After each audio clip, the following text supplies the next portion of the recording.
Hi, everybody. This is Paper Lantern writer Edie Cay. I am here with another beautiful Sunday afternoon. I'm so glad you could join us for our afternoon tea light. I am here today with the USA Today bestselling author Eva Leigh, and if I can just give you guys an awesome introduction to a most excellent lady. Eva Leigh is a USA Today bestselling romance author who has always loved romance. She writes novels chock full of determined women and men who are here for it. She enjoys baking, spending too much time on the internet, and listening to music from the 80s. Eva and her husband live in Central California. And Eva also writes in multiple romance genres as Zoe Archer and Alexis Stanton. So I wanted to have her on today because I was first introduced to her when I grabbed My Fake Rake, which was like a little self-care novel that I wanted to grab for myself because I'd heard that this whole series was based on 80s movies. And if you were a big fan of The Breakfast Club, like I um, was, am, then this was a fantastic, just sort of nostalgia sprinkled love fest. It was awesome. So I'm going to bring on Ava right now.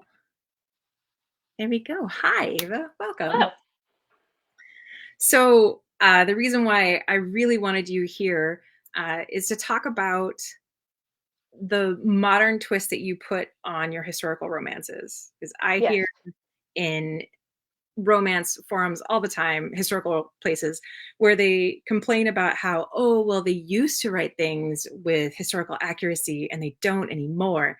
And it's frustrating as a historical romance author myself to read that because we know that the previous historical romance authors made up a ton of stuff. And the idea that somehow they're more accurate, but you can't have a modern nod inside historical books, I think is disingenuous in some ways. So Yeah. yeah, I wanted to have you on to just kind of chat about that because it's kind of a big deal. So Yes. what mhm. Please. Mhm. So one of the things I thought was really hilarious, and if I could read out of a passage from your second book of the series, which I have on my Kindle because I read a lot Mhm. on my Kindle. So this is from What I Lie to the Duke. So you guys, if you don't recognize this, I can't help you if you can't recognize it. So my lords and ladies, the man said, I am Bartholomew Pine, and I present to you today the solution to rapid communication in major cities. This is a Shark Tank thing. He tugged the covering off of the cage, revealing a tiny sparrow. This solution will be far less expensive than using footmen or hired boys to deliver messages, Mr. Pine said tremulously. Trained sparrows will take brief communications from your home to a central hub. You can chirp at someone with your short message. The hub is where the sparrows will feed. So if someone wants to see if they have a message, they can check the feed, as I call it. Confused mutterings rose up from the guests. Does that mean we'll have to continuously hover around the feed to see if anyone has a message for us? Viscount Hunston asked. Obviously, you cannot spend all day at the feed, Mr. Pine stammered. Well, that would be a spectacular waste of time, Baron Mintmore said irritably. So the reason why I wanted to read that is because all of this could obviously happen. Like none of this is out of the realm of the setting, the historical setting of a Regency romance. But obviously everyone's talking about Twitter. So I just think it's really clever that you are giving these modern nods to just help the reader along.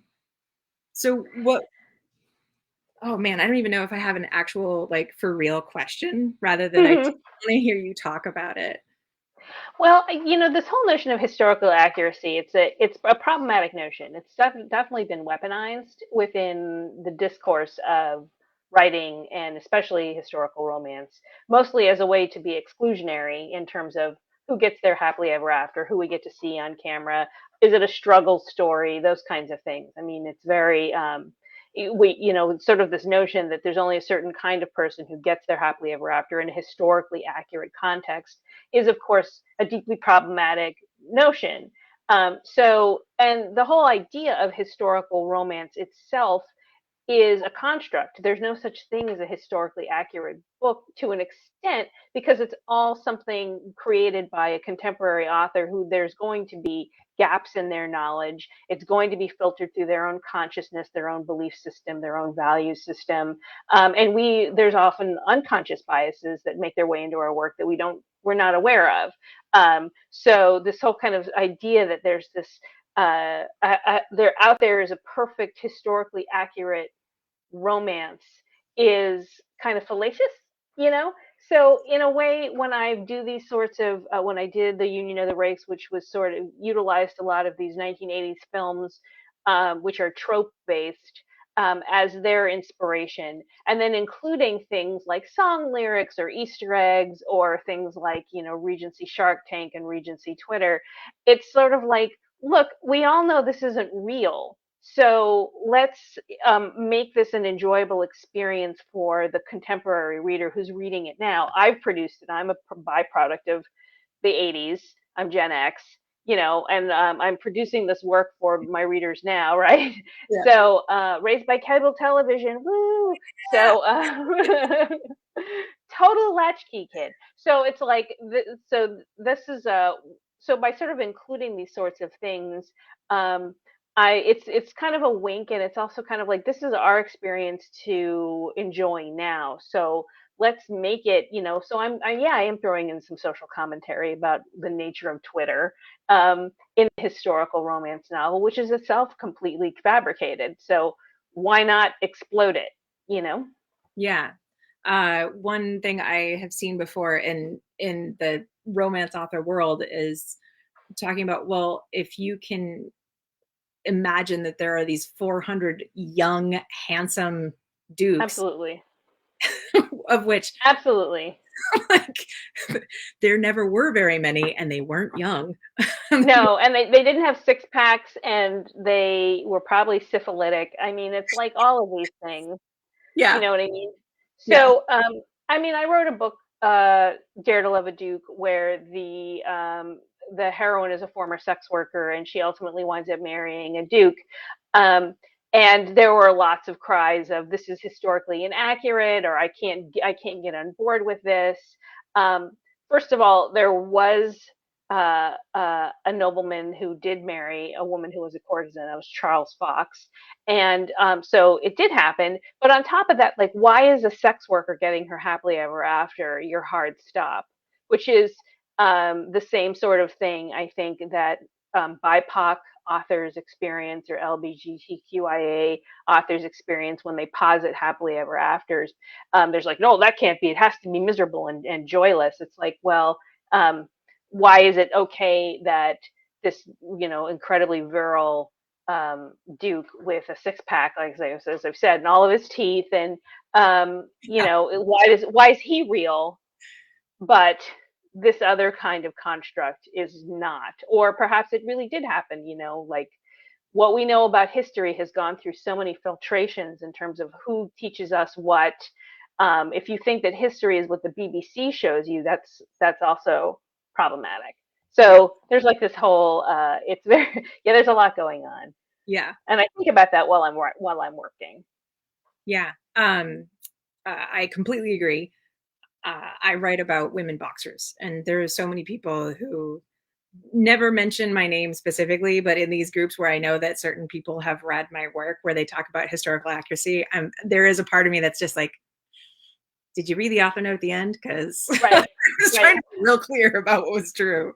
Well, I mean, and there were women boxers, and we know that. But also, I think there's certain authors, like, I know, like Vanessa Riley and Beverly Jenkins, and they include author notes because people come at them like, this is inaccurate or impossible that this didn't happen.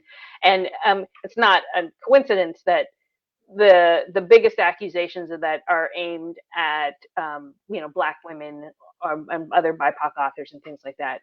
So there's a certain degree of privilege where I get to sort of skate and others don't, and I try to be cognizant of that as well.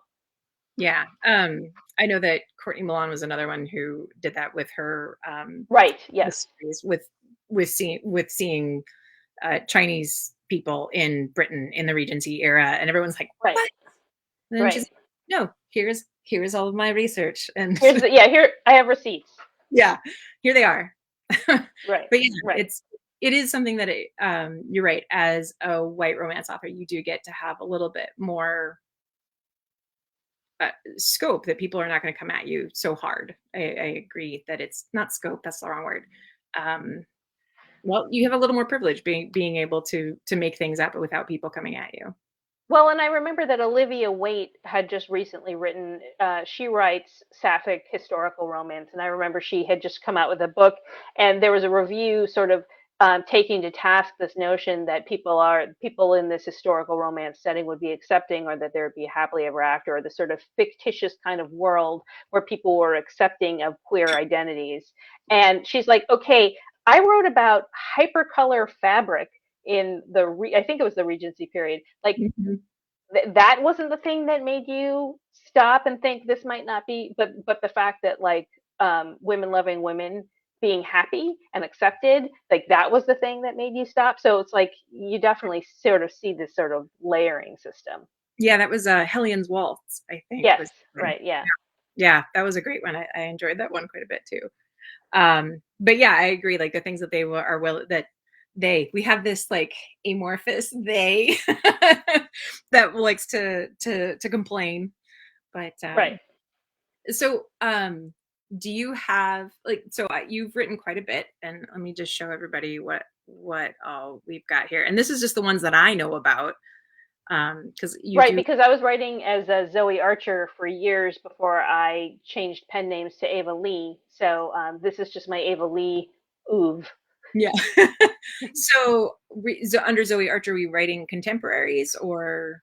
No, I was actually writing historicals also, but a lot of them had either adventure elements or paranormal elements in Ah, them. I've written steampunk. I wrote a series called The Blades of the Rose, which was sort of like high adventure, late 19th century, very influenced by Indiana Jones and the Mummy, but with hopefully a little less problematic elements as far as colonialism is concerned. Um, and also there's graphic sex, which is something that we didn't get to see in those movies, which I know in the case of the Mummy many people wanted to see. yeah, there's a lot of So people that are clamoring for yes, that. yeah, that's it's a stalwart. Yeah. Well, that's awesome. I actually was not aware of that. So thank you, because now that's a whole other thing that I can go off and enjoy too. Um, Yeah, yeah. so what made you go rather than late 19th century to early 19th century? Well, I think when I was kind of making some certain career decisions, I was coming up with a new historical proposal. And for me, my absolute favorite era is the Georgian era, the 18th century era. It's like I really dig just how chaotic it was. It was very beautiful. It was very violent. It was like all lots of things in terms of like the development of the sciences and things like that. All these things were sort of happening all at once, and also the clothes are just so sexy in my estimation. Um, so I was initially going to do this proposal as a Georgian proposal, but I also was trying to be calculating because I knew that Regency set historical romance was one of the tentpole periods, particularly because at the time I really wanted to be an Avon author, and Avon was producing a lot, because Julia Quinn was one of their authors, and Tessa Dare. So I knew that Avon was like, this is the place for Regency set historical romance. And my husband, he's also an author. His name is Nico Rosso. You can look him up online. Um, I he actually was like, I yes, have, well, I mean, he's my beta reader and my plotter, and I mean, I would be nothing without him. So he was saying, well, could you retain your core story, but put it in the Regency era? And I was like, well, yeah. And so ultimately, that was kind of, and when I started reading romances, it was in the 80s, and I think at the time it was like Judith McNaught, Jude Devereaux, there was there were a lot of Regency set historical romances at that time. Although in the 80s and in the 90s, I think it was a broader canvas. I think it's kind of narrowed in terms of era and setting since then. But I knew that sort of Regency was kind of where it was at. So, and I enjoyed the period, and I studied Austen as a graduate student. So I figured, hey, why not? that's awesome. So what is your graduate degree in, if I can ask? Well, I have two. I have a master's degree in English literature, and I also have an MFA in fiction. Fantastic.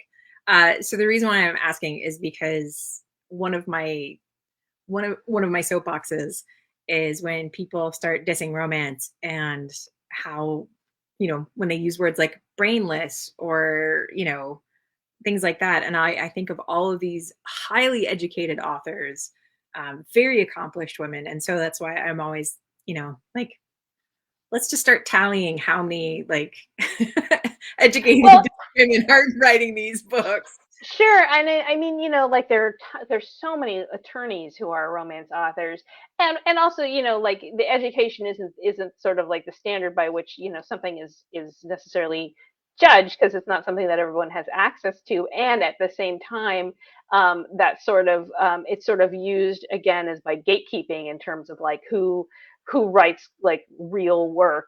It's all real work. It's And there are a lot of people who have gotten degrees in the field that they're writing about, and a lot who don't. And also, there's a huge education you get just from reading romances, which is where I would say a goodly portion of romance authors get. That's their origin stories. They started reading romance, and then they got really into it, and they're like, I want to try my hand at this. yeah. Which is what happened. Definitely, I mean, I was writing, and then a friend of mine in high school introduced me to romance novels, and I had been kind of flirting with it off and on. I even went to that MFA program, not telling anybody that I was writing, serious literature, and I was also reading and writing romance at the same time. Where did you get your MFA? Iowa. Iowa. Well, there you go. I got mine at Alaska. So there we Nice, go. Yeah, nice. not a complete Yeah, I failure. think I might be Iowa's only romance novelist, but I'm not really sure. I think that should maybe go on your bio. Like, Right? I was Yeah. only romance novelist. Huh. Yeah. Yeah. Oh, that's fantastic. Well, I'm always impressed by the amount of just production that romance authors put out there, and you're the same. It seems like. I mean, this backlist that I had up here.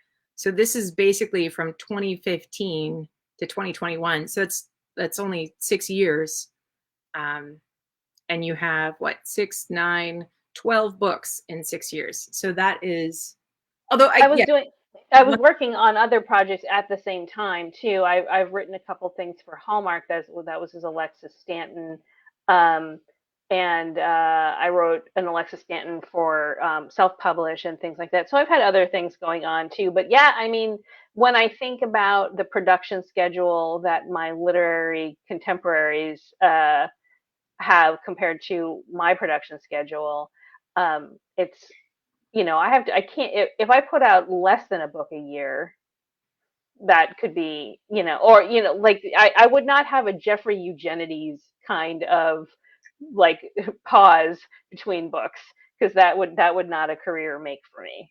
Yeah, yeah, absolutely. I have to admit, I only do one a year. I try to do also a short story as well, but I have a small child that I take care of exclusively. So, Look, I'm childless by choice. This is my full-time job. yeah, So I absolutely, if you can only produce a book a year or even less, that's fine. There's no shade on that. Um, there's certain aspects of the marketplace which necessitate that I have to turn books around relatively quickly. So there yeah, are some years where I only have one published title, but that doesn't mean that's the only thing that I that's did, like there are other things going on. But look, like we all have our own pace.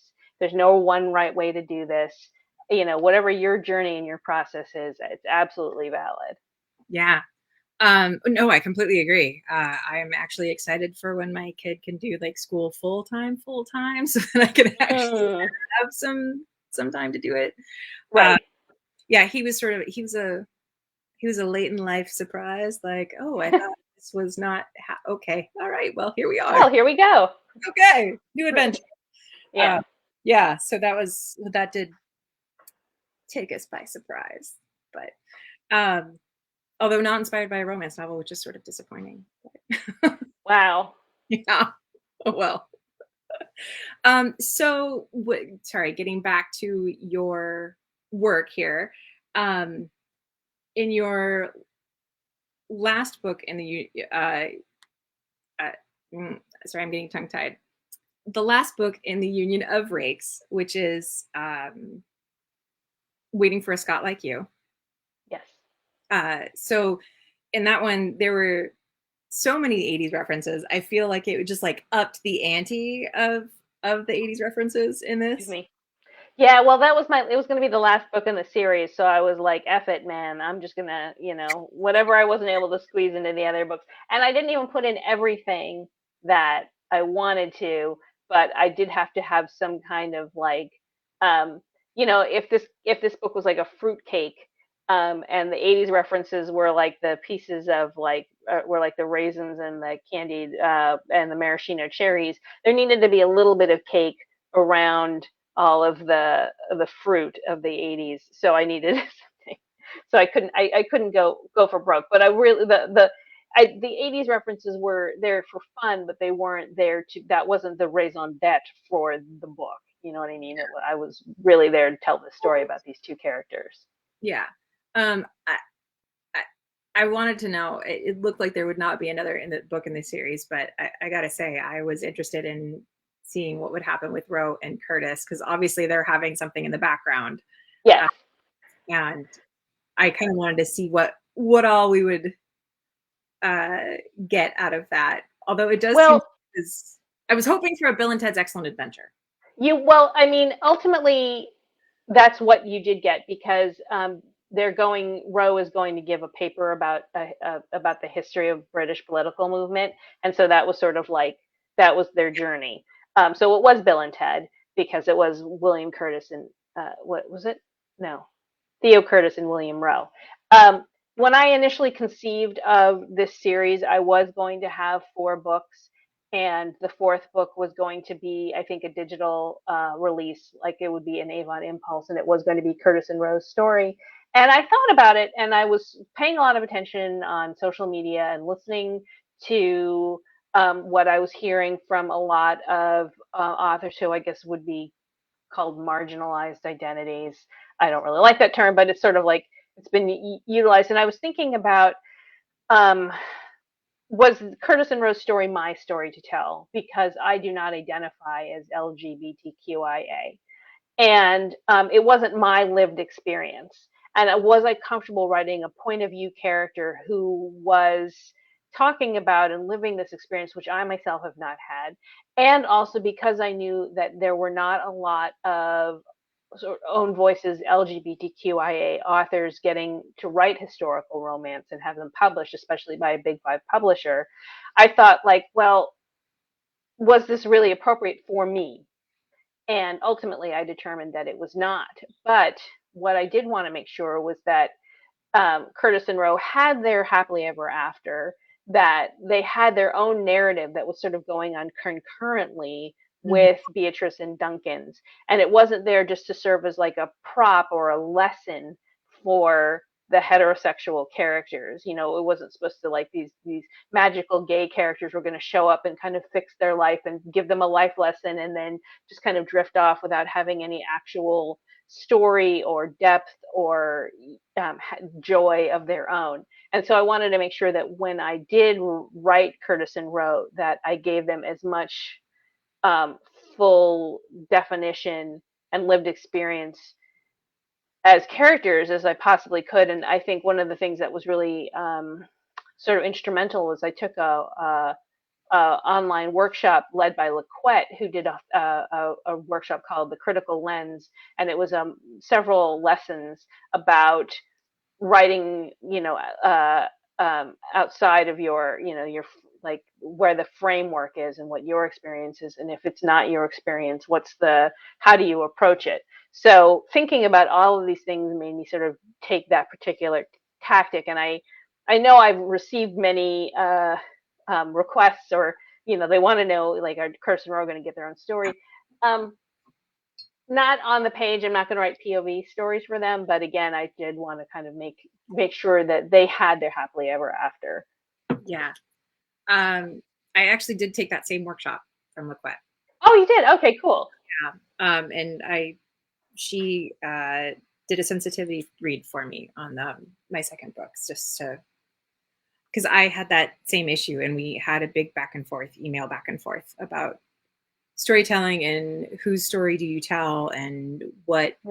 where where do those lines intersect, and really struggled with it. It's a really hard thing, because you do feel like there are these stories, and when they interact with your group of characters, like Curtis and Roe are in the Union of the Rakes, they're a part of the group, and you don't want to shove them away because they are a part.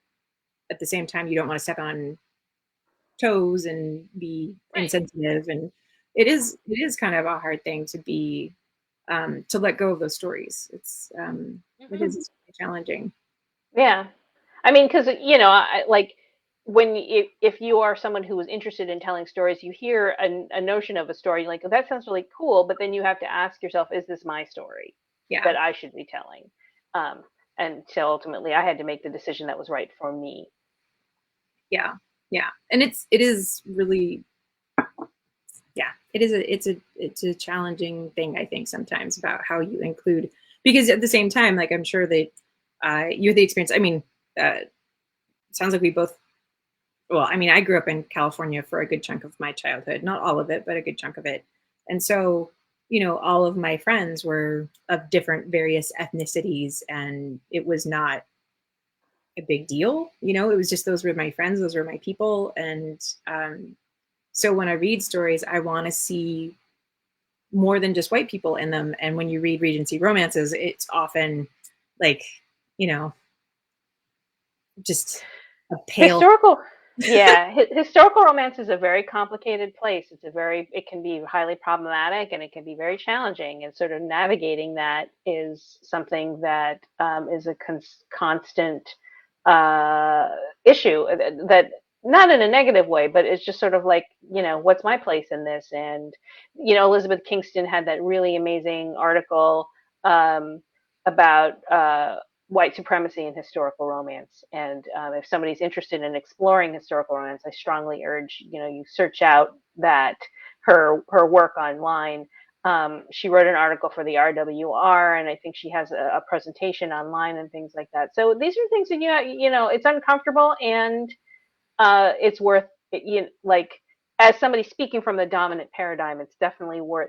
It's important.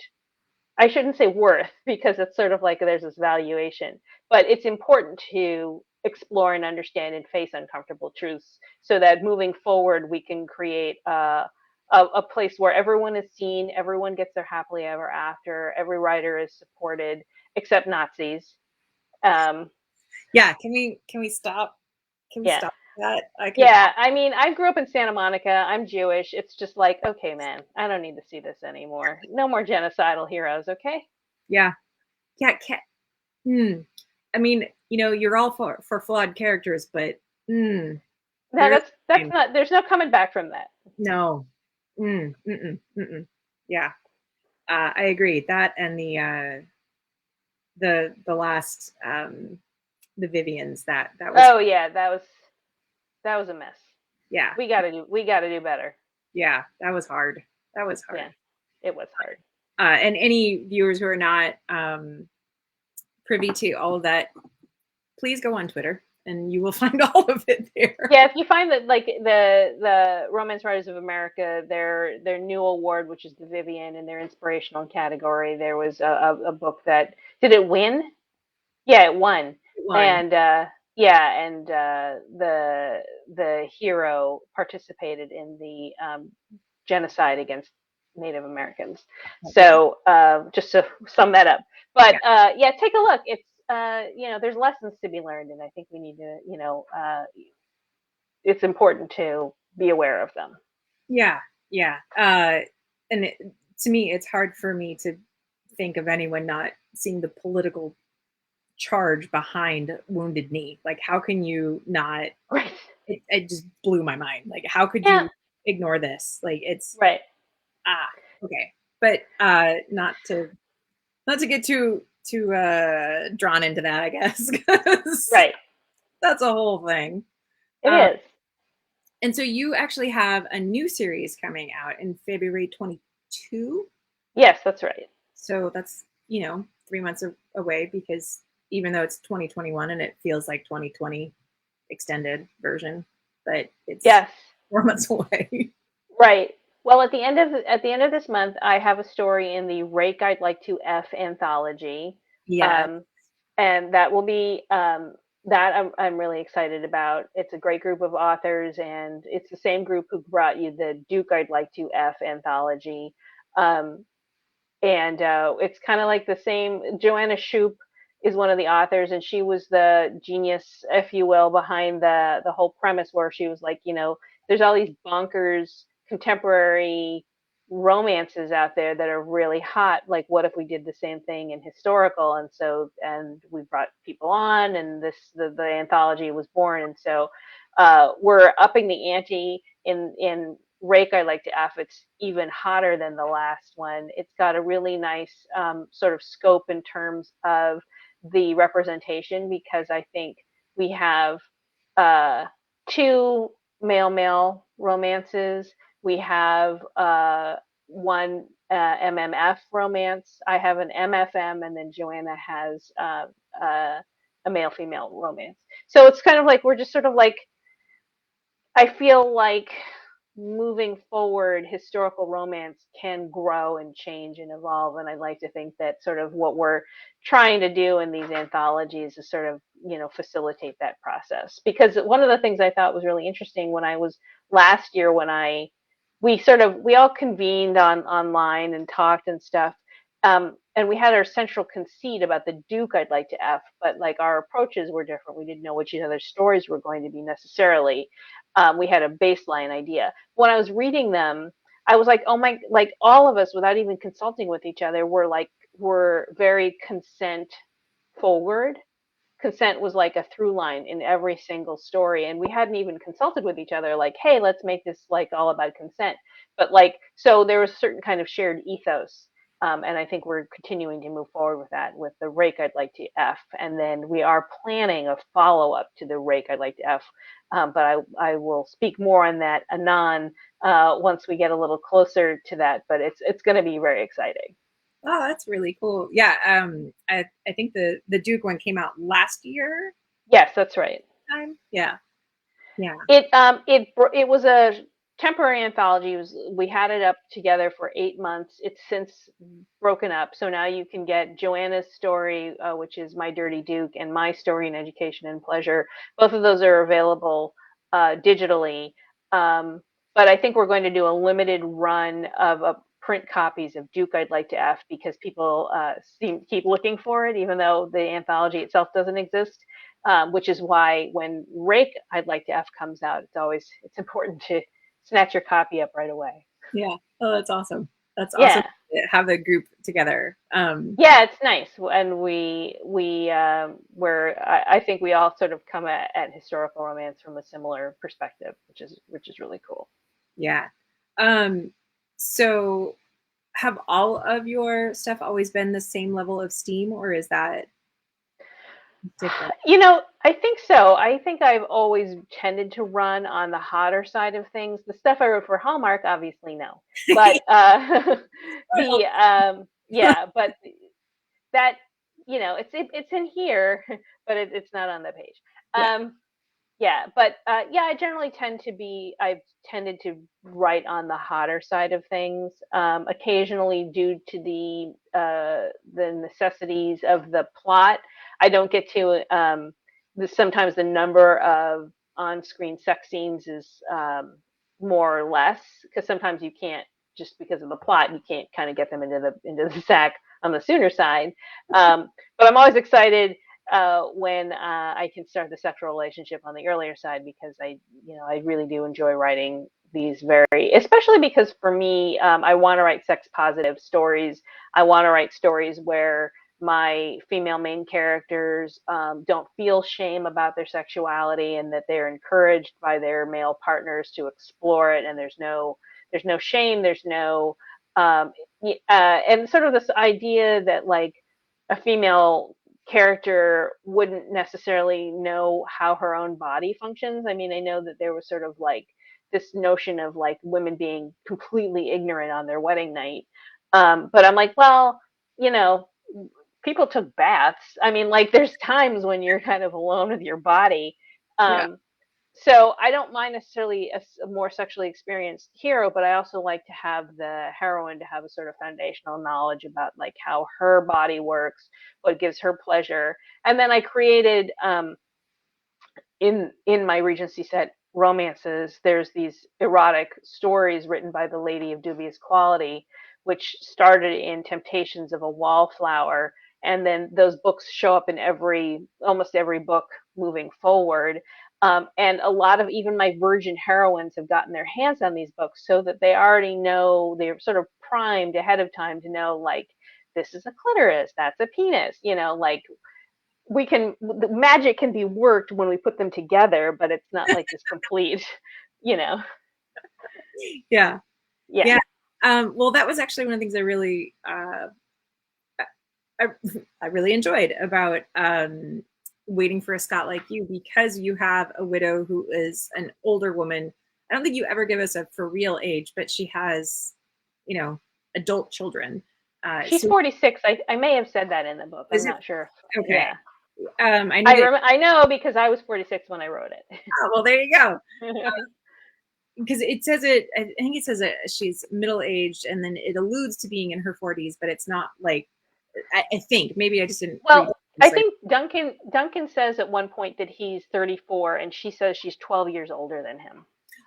okay, so I didn't do the math, so It's okay. That was about as much as my mathematical abilities could it go, and yeah, that was it.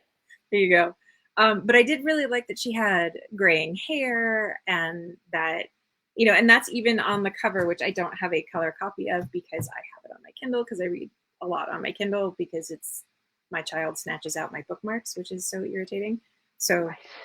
you know, Well, I wanted to make sure when I talked to the Avon art department that I wanted the heroine to have visible streaks of gray in her hair. That was extremely important to me.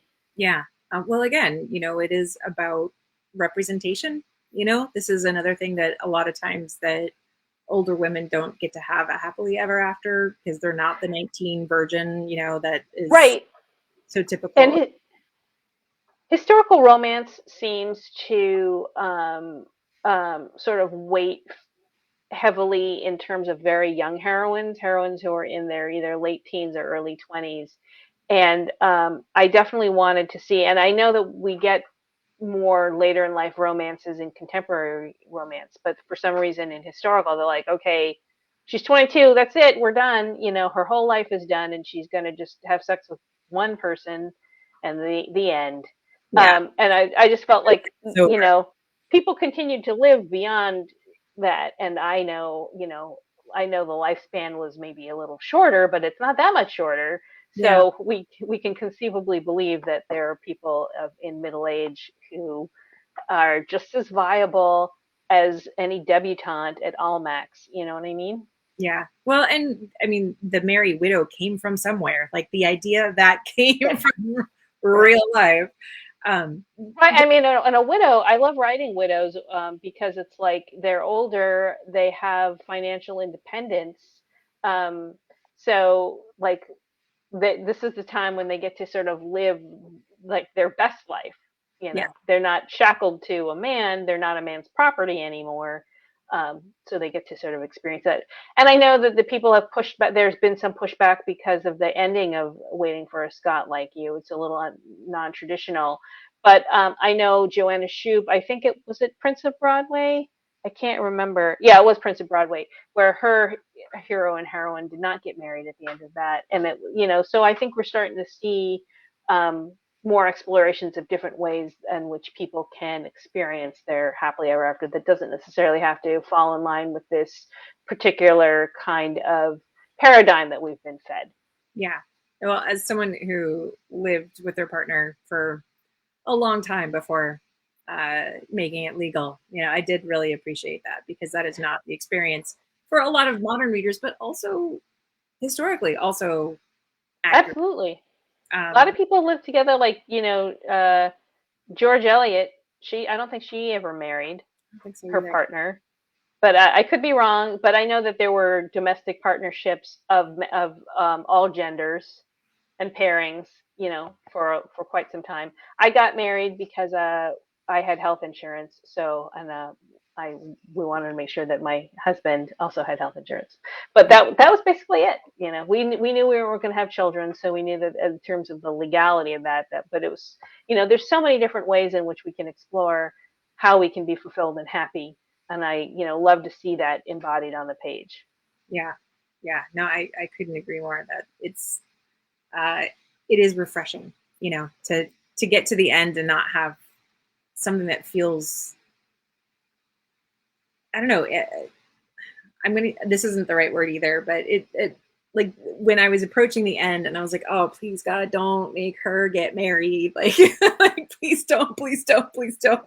And it felt like almost icky to me, like the idea that of Beatrice getting married, because it was so against her experience. And because she gives historical reasons, like historically accurate reasons of why she just doesn't want to. And I think that, Right.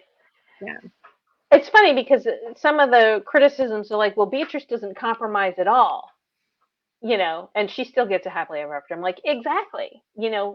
Duncan does make some choices in order to be with her, and it's like I think we're so conditioned to feel that, like, to believe that there has to be sacrifices or compromise, especially on the half of the woman in a heterosexual pairing, and it's like, you know, why are we the ones that have to give up the things that are really important, especially because she had the most to lose. yeah. Well, I mean, I don't know. She didn't actually participate in the orgy. Like that's a, that's Right? I mean, come on. She was the bigger person. yeah. Sorry, that's the other delightful thing is like opening page one of that and being like, ah, I'm going off to an orgy. Hello. And it was Right, just exactly.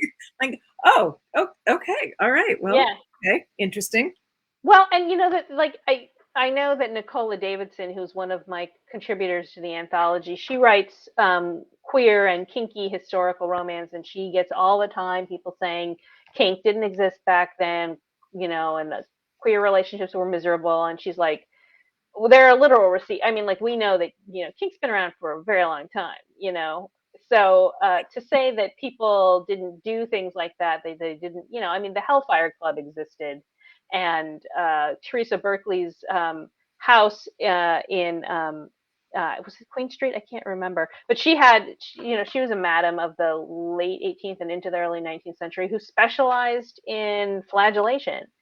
She even created a special device where people could get propped up on it while they got, whipped or caned and things like that. So it's like it happened, and to assume that kink and equality were things that only came into being at the end of the 19th and early 20th century is a gross misjudgment of how human sexuality and human evolution or metamorphosis transpire. Yeah, no, I completely agree. I always view it as the great Victorian sham, where the Victorians have brainwashed us into believing that it was their way or the highway until we came along, that the Georgians weren't out there misbehaving and embarrassing them. Right, right. I mean, the Romans were, the Greeks were. I mean, come on. I mean, like, and that's just Western civilization. Right, right. That's just one tiny, tiny, like, tile in the mosaic. Mm-hmm. Yeah, no, I think about it sometimes when talking about history with people, because um, so I have all of my mother-in-law's stuff. She passed away quite a while ago, and I have her gloves that she would wear when she went out on, to church or to wherever that you wear Mm-hmm. in the 60s, and the calling cards that she still had, that as a newly married woman, this you had your new calling cards that you could go hand Mm-hmm. out.